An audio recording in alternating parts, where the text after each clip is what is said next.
तो नहीं समझोगे कि भैया ये वोट नहीं डाल सकते हैं, कि जब हम चुनाव हो रहे हैं उस समय पे वोट नहीं डाल सकते हैं, ऐसा मत समझ जाना कोई भी।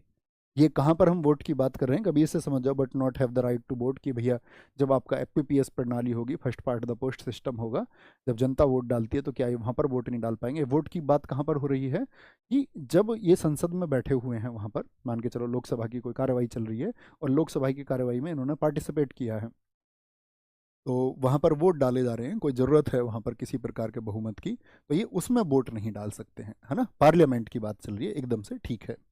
अब देखो पार्लियामेंट की कार्यवाही में आपने कई बार देखा होगा कि नेता लोग लड़ जाते हैं, देखा आपने, मतलब बदतमीजी भी कर देते हैं कई बार। तो जिनको हमने चुन के भेजा, तो हम ये समझते हैं कि ये हमारे लिए मतलब बड़ी रक्षा प्रतिरक्षा का, इस देश के संविधान को ध्यान में रखते हुए, और संविधान के अलावा भी बहुत सारी चीज़ हैं कि आप चुने हुए व्यक्ति हैं तो आपकी एक गरिमा होनी चाहिए। उस गरिमा का पालन नहीं करते हैं, एक दूसरे का कॉलर पकड़ने को तैयार हो जाते हैं, कपड़े फाड़ देते हैं कभी कभी, तो जैसे छोटे बच्चे हों ये कोई एक, तो ऐसी स्थिति कई बार आ जाती है, बेवजह का शोर मचाने लगते हैं। आप देखोगे देश के केंद्रीय मंत्रियों को कई बार ऊ ऐसे करने लग जाते हैं, तो आप कहोगे कि मतलब ऐसी स्थिति के लिए तो हमने इनको नहीं भेजा था यहाँ। लेकिन ये मतलब ऐसा नहीं है कि कोई एक पार्टी पक्ष, हर एक उसमें इन्वॉल्व होता है, सब लोग ऐसा करते हैं। तो जो वहाँ पर किसी, इसको बोलते हैं संसद का विशेष अधिकार, आर्टिकल 105 जब आप पढ़ेंगे, इसको हम बोलते हैं किसका, सांसदों के विशेष अधिकार, यानी लोकसभा या राज्यसभा के जो सांसद हैं उनको जो विशेष अधिकार क्या मिला हुआ है। तो वहाँ पर जो वो किसी प्रकार का बयान देंगे, तो वो जो बयान वहाँ पर दे रहे हैं, वह बयान जो है उनके संसदीय विशेषाधिकार के तहत आता है, कि उसको जो है न्यायालय में चुनौती नहीं दी जा सकती है। ठीक है। हाँ, वहाँ पर जो उस को लीड कर रहे हैं, जैसे लोकसभा में लोकसभा स्पीकर करते हैं लीड, तो वो उनके निलंबन के बारे में विचार कर सकते हैं, उनको निलंबित कर सकते हैं कुछ समय के लिए, या पूरे सदन की कार्रवाई के लिए, पूरे सत्र के लिए, ठीक है, उनको निलंबित किया जा सकता है। ठीक है। तो वो कौन, जो चेयरमैन होंगे वो, या फिर आपका हम बात करें स्पीकर है, वो उस बारे में डिसाइड करेंगे।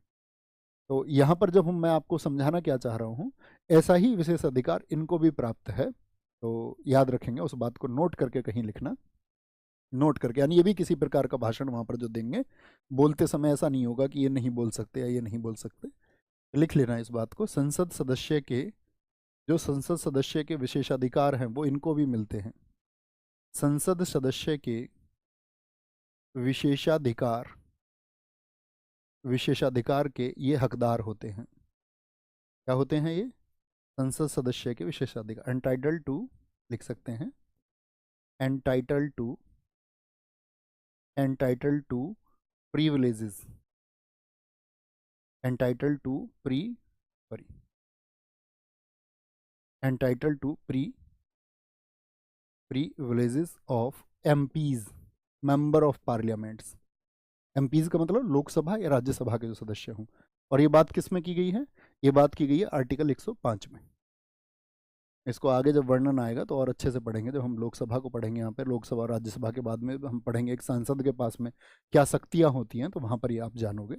देखो यहाँ पर एक छोटी सी बात याद रख लेना, एक निमोनिक्स आपको बनानी है, क्योंकि जो काम मैंने कहा, अगर आप केंद्र की जो कार्यपालिका उसको पढ़ लेंगे अच्छे से, या केंद्र की जो विधायिका उसको आप अच्छे से पढ़ लेंगे, तो आपके लिए राज्य तो सिर्फ मैं ये कहूँगा कि सिर्फ शब्द आपको पढ़ने हैं, आपको सब कुछ समझ में आ जाएगा। जैसे हमने कौन कौन से आर्टिकल की यहाँ पर बात की, एजीआई के लिए कौन कौन से आर्टिकल हुए यहाँ पर, एक तो हमने आर्टिकल 105 की बात की, एक हमने बात की कि वो दोनों सदनों की संयुक्त बैठक में भाग ले सकते हैं, और ये अधिकार उनको जो प्राप्त है ये आर्टिकल 88 से प्राप्त है। किस आर्टिकल से है, अनुच्छेद 88 से ये अधिकार प्राप्त है। तो कई बार क्वेश्चन बनता है कि वह दोनों बैठकों में भाग ले सकते हैं, तो ये किस अनुच्छेद में उनको शक्ति दी गई है। और एक संसद के विशेष अधिकार उनको किससे प्राप्त हैं, तो आर्टिकल 105 से। तो आप कहोगे अटॉर्नी जनरल ऑफ इंडिया को हमने 3 आर्टिकल में बात की, 76, 12, 88, 17, 105, कितने कितने का अंतर हुआ जरा बताएं, यहाँ पर कितने कितने का अंतर है। तो आप कहेंगे यहाँ पर अंतर भी 12 का है, और यहाँ पर अंतर कितने का है, यहाँ पर अंतर एक 17 का है, यही है। तो अटॉर्नी जनरल ऑफ इंडिया किसके लिए है, भारत सरकार के लिए, यानी कि केंद्र में है, कह सकते हैं। ऐसी ही स्थिति फिर राज्य में भी होगी। राज्य में होते हैं एडवोकेट जनरल, वहां पे कौन होंगे, महाधिवक्ता। तो वो किसके प्रमुख वकील हो जाएंगे, महाधिवक्ता किसके प्रमुख हो जाएंगे, तो आप कहेंगे वो राज्य सरकार के हो जाएंगे। तो ये किस आर्टिकल में आते हैं, तो फिर इनके लिए आता है आर्टिकल 165, तो फिर वो विधानमंडल की दोनों बैठकों में भाग ले सकते हैं, तो उसमें फिर आपको 12 जोड़ना पड़ेगा, यानी कि 177। यानी कि फिर उनको विधानमंडल में जो विधायकों को विशेष अधिकार प्राप्त है वो भी उनको प्राप्त होंगे, तो आपको 17 जोड़ना पड़ेगा, 194। फंक्शनिंग सेम होगी एकदम, कोई अंतर नहीं होगा। जैसे ये राज्य सरकार के विरुद्ध कार्रवाइयों का कोई मुकदमा, केंद्र सरकार का भारत सरकार के खिलाफ कोई मुकदमा ये नहीं सुनवाई में भाग ले सकते हैं जीआई, उस तरह वो राज्य सरकार के खिलाफ नहीं ले सकते हैं। जैसे ये आपका कहाँ पर दोनों सदनों में बैठ सकते हैं, केंद्र में संसद के, तो उनके लिए क्या होगा, विधानसभा और विधान परिषद की कार्यवाही में वो भाग ले सकते हैं, ठीक है, लेकिन उनको भी वोट डालने का अधिकार नहीं होगा। ऐसे ही जैसे यहाँ पर इनको संसद सदस्य के, तो उनको एमएलए के अधिकार मिलेंगे। थम्स अप करें, बात क्लियर है। एक साथी ने कहा है भैया आर वेंकट रमनी अब चेंज हो गए हैं, बाकी साथी भी बताएं क्या, आर वेंकट रमनी क्या आप चेंज हो गए हैं?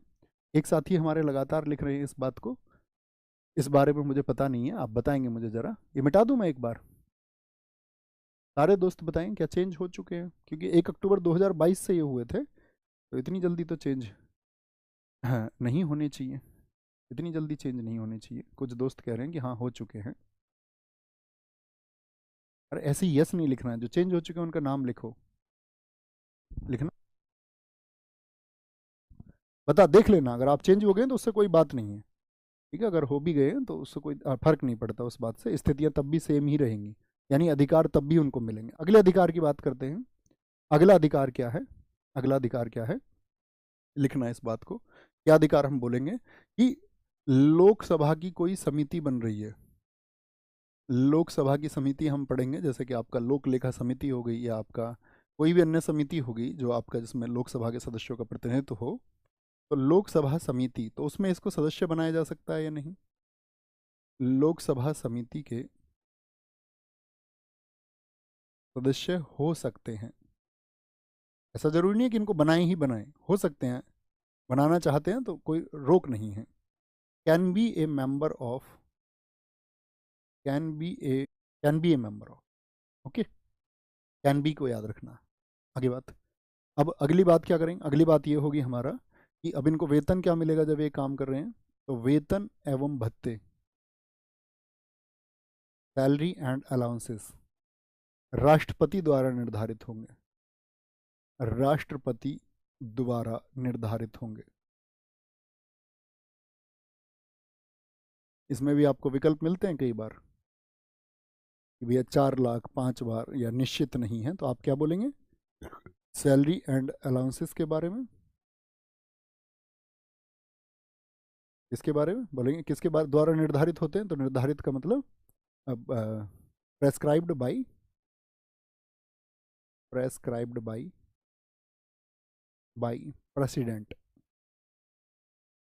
राष्ट्रपति द्वारा वो निर्धारित होंगे, ठीक है, ये छोटी सी बात थी, कोई दिक्कत, बोलेंगे जी, सारे दोस्त बताएंगे, कोई दिक्कत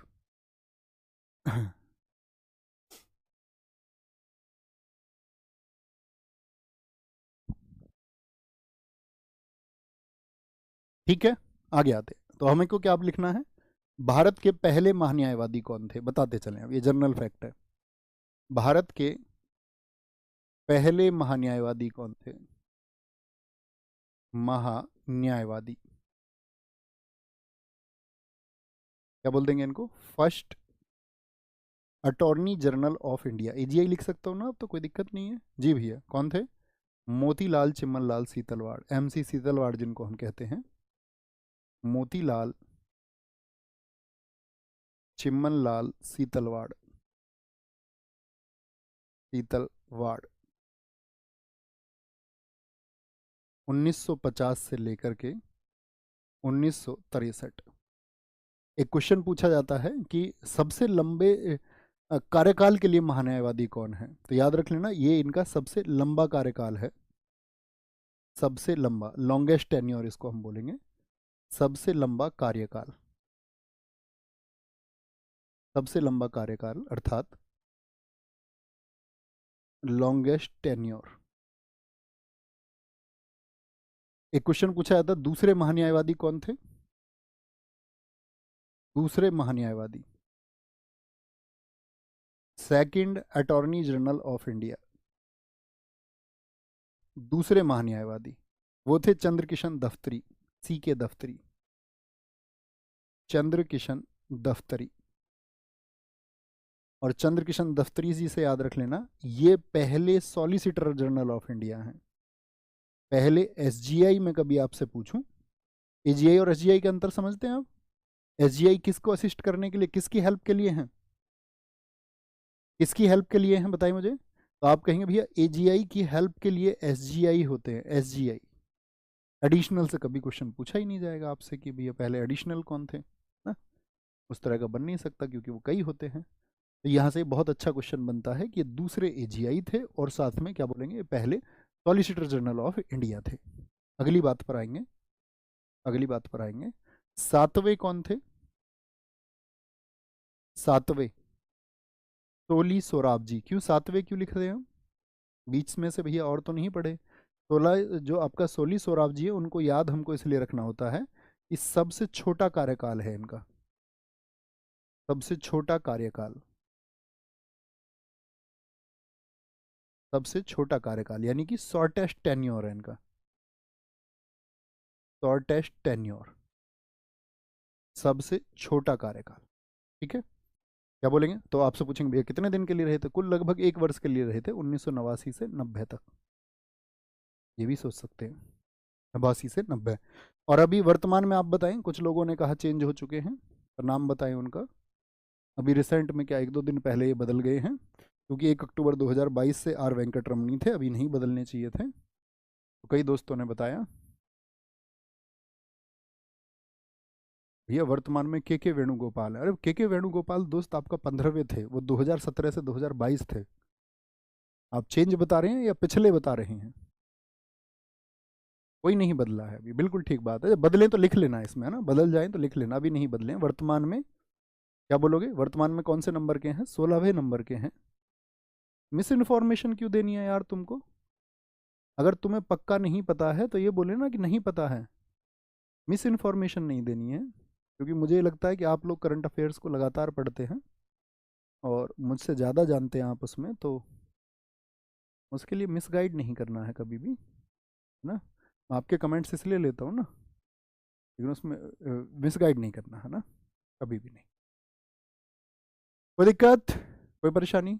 सर सबसे लंबे नाम जिनका है उनका सबसे लंबा कार्यकाल है। नहीं, एग्जाम में जरूरी नहीं है कि नाम तुमको बड़ा दे, ऐसा दे देगा MC सीतलवाड़, बड़ा नाम कहाँ रहा। ठीक है, इसी के दफ्तरी नाम से जाने जाते हैं, CK दफ्तरी। ऐसा कुछ नहीं है, ऐसा ना बनाए, है ना। कोई दिक्कत भाई साहब इतनी बातों में बताएं जरा मुझे, इतनी सी बात में किसी मेरे साथी को कोई परेशानी रही हो बात सीखने में? एक बार मेमोराइज करें, आप समझ गए होंगे क्या कार्य है। इंपॉर्टेंट बात है, आर्टिकल 76(1) में इनका अपॉइंटमेंट, 76 में इनका जिक्र है। और अगर हम बात करते हैं 88 में सदन की दोनों बैठकों में भाग ले सकते हैं, लेकिन वो चाहे कैसी भी बैठक हो, सिर्फ लोकसभा की अलग से हो, राज्यसभा की हो, या दोनों की जॉइंट मीटिंग हम आगे चल के पढ़ेंगे, जो कि आर्टिकल 108 में है, कि जो आपका साधारण विधेयक के मामले में उसको बुलाया जाता है। ठीक है, संविधान संशोधन के मामले में ना, धन विधेयक के मामले में, साधारण विधेयक के मामले में उसको बुलाया जाता है। तो ऐसे मामले में राष्ट्रपति साहब उसको बुलाते हैं। वो हम कल की क्लास में पढ़ेंगे, है ना। कल जब मैं आपको लोकसभा में लोकसभा अध्यक्ष और उपाध्यक्ष के बारे में, उनकी शक्तियों के बारे में, वो कैसे आपका कार्य करते हैं वो बताऊंगा, तो तब आप उसको समझोगे आर्टिकल 108 को। अभी तक की बात में कोई दिक्कत? तो संसद को शुरू करें एक बार, क्योंकि कल हमको शुरू करना है किसको? लोकसभा को। लोकसभा के बारे में जो कुछ भी विस्तारित बातें वो हम कल करेंगे, लेकिन आज हमको उसका बेसिक स्ट्रक्चर जान लेना है सारा, कि क्या क्या होता है और क्या क्या क्वेश्चन बनते हैं। कंटिन्यू करें, आते हैं। नोट बना के लिखना संसद। और जो साथी जानते हैं बताएं जरा कि संसद को किस अनुच्छेद में बताया गया है? संसद, पार्लियामेंट, ये मैं आपको बता चुका हूं पहले ही। भारत का जो संसदात्मक मॉडल है वो कहाँ से लिया गया है? ब्रिटेन से, वेस्टमिंस्टर प्रणाली से लिया गया है। लिखना जरा इसको क्या बोलेंगे? आर्टिकल 79, आर्टिकल 79 क्या बताता है? संसद का गठन, संसद का गठन क्या क्या होगा संसद में, क्या बोलते हैं इसको? Constitution of parliament, constitution of parliament के बारे में बताता है आर्टिकल 79। क्या कहता है? ये कहता है कि जो संसद है, संसद के 3 अंग होंगे।